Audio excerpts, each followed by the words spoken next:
चलिए फ्रेंड आगे बढ़ते हैं। चार मीनार कहाँ स्थित है? सिकंदराबाद, हैदराबाद, मुंबई, पणजी। कहाँ स्थित है चार मीनार? जैसे बताइए। कहाँ है? हैदराबाद। हैदराबाद। चार मीनार कहाँ स्थित है? हैदराबाद। निम्न में से कौन परिसंचरण प्रणाली का हिस्सा नहीं है? कोशिकाएं, धमनी, बिल्ली, सिराएं। निम्न में से कौन परिसंचरण प्रणाली का हिस्सा नहीं है? कौन नहीं है? बिल्ली। कौन नहीं है? बिल्ली। निम्न में से कौन परिसंचरण प्रणाली का हिस्सा नहीं है? बिल्ली। भारत और श्रीलंका को किसके द्वारा विभाजित किया जाता है? जिब्राल्टर जलडमरू मध्य, होमरुज जलडमरू मध्य, पाक जलडमरू मध्य, बेरिंग जलडमरू मध्य। किसके द्वारा अलग किया जाता है? पाक जलडमरू मध्य। भारत और श्रीलंका को किसके द्वारा विभाजित किया जाता है? पाक जलडमरू मध्य। चलिए आगे बढ़ते हैं। भारत के निम्नलिखित इस्पात संयंत्र में कौन सा सार्वजनिक क्षेत्र के अंतर्गत नहीं आता है? भिलाई इस्पात संयंत्र, राउरकेला स्टील संयंत्र, दुर्गापुर स्टील संयंत्र, टिस्को स्टील संयंत्र। भारत के निम्नलिखित इस्पात संयंत्र में से कौन सा सार्वजनिक क्षेत्र के अंतर्गत नहीं आता है? भिलाई इस्पात संयंत्र, राउरकेला स्टील संयंत्र, दुर्गापुर स्टील संयंत्र, टिस्को। कौन है? तो टिस्को होगा। टिस्को। भारत के निम्नलिखित इस संयंत्र में से कौन सा सार्वजनिक क्षेत्र के अंतर्गत नहीं आता है? तो टिस्को। चलिए आगे बढ़ते हैं। नीली क्रांति किससे संबंधित है? नीली क्रांति किससे संबंधित है? कृषि, नील उत्पादन, जूट उत्पादन, मत्स्य उत्पादन। चलिए बताइए किससे संबंधित है? तो मत्स्य उत्पादन से। किससे? मत्स्य उत्पादन से। नीली क्रांति किससे संबंधित है? मत्स्य उत्पादन से। मत्स्य उत्पादन से। बनारस हिंदू विश्वविद्यालय की स्थापना किसने की? सर सैयद मोहम्मद, पंडित मदन मोहन मालवीय, जवाहरलाल नेहरू, बाल गंगाधर तिलक। बनारस हिंदू विश्वविद्यालय की स्थापना किसने की? सर सैयद मोहम्मद, पंडित मदन मोहन मालवीय, जवाहरलाल नेहरू, बाल गंगाधर तिलक। चलिए बताइए कौन होगा? पंडित मदन मोहन मालवीय। बनारस हिंदू विश्वविद्यालय की स्थापना किसने की? पंडित मदन मोहन मालवीय। चलिए आगे देखते हैं। एजी एक महंगी, नर्म, सफ़ेद और चमकदार धातु है जिसे आमतौर पर किसके रूप में जाना जाता है? चांदी, एल्युमिनियम और पारा निकेल किसके रूप में जाने जाते हैं? चांदी को जाना जाता है। एजी एक महंगी, नर्म, सफ़ेद और चमकदार धातु है जिसे आमतौर पर किसके रूप में जाना जाता है? चांदी के रूप में। चलिए आगे बढ़ते हैं। सोडियम हाइड्रोक्साइड का उपयोग किसके लिए नहीं किया जाता है? साबुन बनाने के लिए, अखबार बनाने के लिए, अचार परीक्षित करने के लिए, धातु की चिकनाई हटाने के लिए। सोडियम हाइड्रोक्साइड का उपयोग किसके लिए नहीं किया जाता है? तो अचार को परीक्षित करने के लिए नहीं किया जाता है। सोडियम हाइड्रोक्साइड का उपयोग किसके लिए नहीं किया जाता है? अचार को परीक्षित करने के लिए नहीं किया जाता। चलिए आगे बढ़ते हैं। किस पाकिस्तानी जनरल ने वर्ष 1999 में अपने देश में सैन्य शासन लागू किया था? परवेज मुशर्रफ, जियाउद्दीन भट्ट, कमर जावेद, राहिल शरीफ। कौन होगा आंसर? चलिए बताइए कौन होगा? परवेज मुशर्रफ। किस पाकिस्तानी जनरल ने वर्ष 1999 में अपने देश में सैन्य शासन लागू किया था? परवेज मुशर्रफ। ने 2006 में पाकिस्तान के विरुद्ध मैच के पहले ओवर में हैट्रिक 3 विकेट ली थी और इस प्रकार वे ऐसा करने वाले पहले और आज तक एकमात्र गेंदबाज बन गए। कौन था? रोहित शर्मा, सचिन तेंदुलकर, पार्थिव पटेल, इरफान पठान। कौन होगा?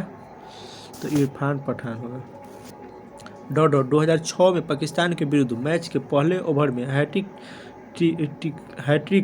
3 विकेट ली थी और इस प्रकार वे ऐसा करने वाले पहले और आज के एकमात्र गेंदबाज बन गए इरफान पठान। चलिए आगे बढ़ते हैं।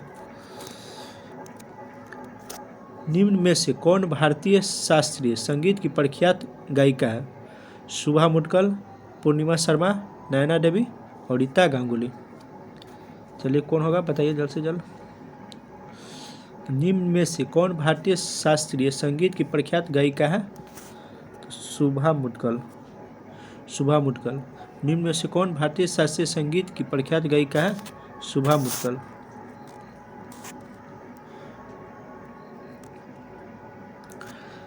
5 मार्च 1931 को संवैधानिक सुधारों की शर्तों पर बातचीत करने के लिए भारतीय राष्ट्रीय कांग्रेस की ओर से मोहम्मदास करमचंद गांधी ने किसके साथ उच्च स्तरीय आधिकारिक बैठक में भाग लिया था? Lord Ripon, Lord Clive, Lord Curzon, Lord Irwin. कौन होगा? तो लॉर्ड इरविन होगा। Lord Irwin. 5 मार्च 1931 को संवैधानिक सुधारों की शर्तों पर बातचीत करने के लिए भारतीय राष्ट्रीय कांग्रेस की ओर से मोहनदास करमचंद गांधी ने डॉडर के साथ उच्च स्तरीय अधिकारी बैठक में भाग लिया था, गांधी इरविन के साथ। चलिए आगे वो पढ़ते हैं।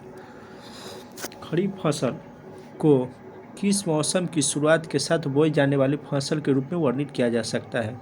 शीत, वर्षा, बसंत और ग्रीष्म। किसके साथ होगा? तो वर्षा होगा। खरीफ फसल को किस मौसम की शुरुआत के साथ बोई जाने वाली फसल के रूप में वर्णित किया जा सकता है? तो वर्षा। कटकली की जड़ किस राज्य में है? आंध्र प्रदेश, कर्नाटक, केरल, तमिलनाडु। चलिए जल्द से जल्द बताइए कौन होगा? कटकली की जड़ किस राज्य में है? तो केरल में। कटकली की जड़ किस राज्य में है? केरल में। चलिए आगे बढ़ते हैं। अगस्त 1858 में ब्रिटिश संसद ने एक अधिनियम पारित किया जिसने कंपनी के शासन को समाप्त कर दिया है। इसे कौन सा अधिनियम एक्ट कहा गया है? काजिस अधिनियम, भारत सरकार अधिनियम, पोर्ट विलियम एक्ट, भारत न्याय अधिनियम। बताइए कौन होगा? भारत सरकार अधिनियम होगा। अगस्त 1858 में ब्रिटिश संसद ने एक अधिनियम पारित किया जिसने कंपनी के शासन को समाप्त कर दिया। इसे कौन सा अधिनियम एक्ट कहा गया है? तो भारत सरकार अधिनियम।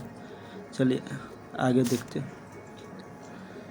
भारतीय रेगिस्तान पश्चिमी क्षेत्र में स्थित है। भारतीय रेगिस्तान पश्चिमी क्षेत्र में स्थित है। नीलगिरी पहाड़ी में, हिमाद्री में, अरावली की पहाड़ी में, कैमूर की पहाड़ी में। क्या होगा आंसर? चलिए बताइए।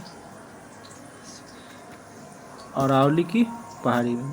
भारतीय रेगिस्तान पश्चिमी क्षेत्र में स्थित है, अरावली की पहाड़ी में। चलिए आगे बढ़ते हैं।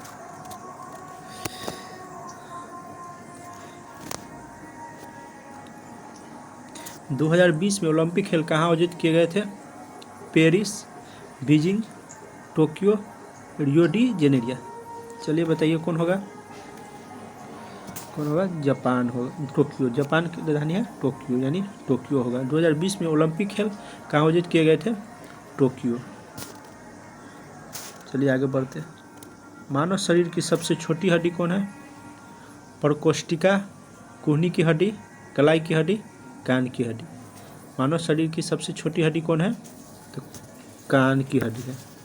शरीर की सबसे छोटी हड्डी है कान की हड्डी। कान में कितनी हड्डी होती है? तो 6 होता है। कान में कितना हड्डी होता है? 6। चलिए आगे बढ़ते हैं।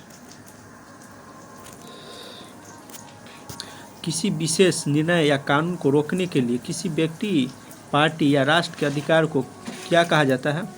वीटो, प्राधिकार, पावर ऑफ अटॉर्नी या वोट। क्या कहा जाएगा? वीटो कहा जाएगा। क्या कहा जाएगा? वीटो। किसी विशेष निर्णय या कानून को रोकने के लिए किसी व्यक्ति, पार्टी या राष्ट्र के अधिकार को क्या कहा जाता है? वीटो। चलिए आगे बढ़ते हैं।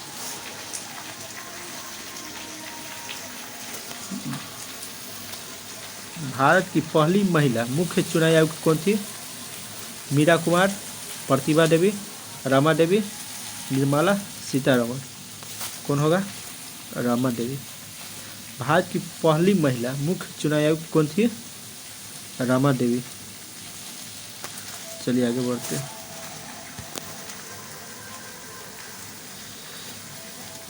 पुस्तक द ओरिजिन ऑफ स्पीसीज के लेखक कौन थे? Charles Robert Darwin, James Watson, Jane Goodall, Louis Pasteur. चलिए क्या होगा बताइए जल्द से जल्द। पुस्तक द ओरिजिन ऑफ स्पीसीज के लेखक कौन है? Charles Robert Darwin. चलिए आगे बढ़ते हैं। उस प्रक्रिया को क्या कहा जाता है जिसके द्वारा आनुवंशिकी रूप से समान व्यक्ति उत्पादित किए जा सकते हैं? स्कैनिंग, प्रजनन, प्रकाश संश्लेषण, क्लोनिंग। क्या होगा? क्लोनिंग। उस प्रक्रिया को क्या कहा जाता है जिसके द्वारा आनुवंशिक रूप से समान व्यक्ति या उत्पादित किए जा सकते हैं, यानी क्लोनिंग होगा। चलिए आगे बढ़ते हैं। स्वर्ण का आणविक सूत्र क्या होगा? Gu, Al, Ag। क्या होगा? Au होगा। स्वर्ण माने यानी चांदी, सोना, स्वर्ण माने सोना, तो Au होगा। चलिए आगे बढ़ते हैं। किस उद्देश्य ग्रामीण क्षेत्र में स्वरोजगार को अवसर पैदा करना क्या होगा? ग्रामीण रोजगार सृजन कार्यक्रम, प्रधानमंत्री उज्ज्वल योजना, गरीबी विरोधी कार्यक्रम, प्रधानमंत्री ग्रामोदय योजना। क्या होगा? ग्रामीण रोजगार सृजन कार्यक्रम। किस उद्देश्य क्षेत्रों में स्वरोजगार के अवसर पैदा करना? ग्रामीण रोजगार सृजन कार्यक्रम। चलिए आगे बढ़ते हैं। दुनिया का सबसे ऊंचा युद्ध क्षेत्र कौन सा है? Siachen glacier, Gangotri glacier, Nubra glacier, Hari Parbat glacier. कौन सा होगा? दुनिया का सबसे ऊंचा युद्ध क्षेत्र कौन सा है? तो सियाचिन ग्लेशियर। ठीक, ओके, धन्यवाद देखने के लिए।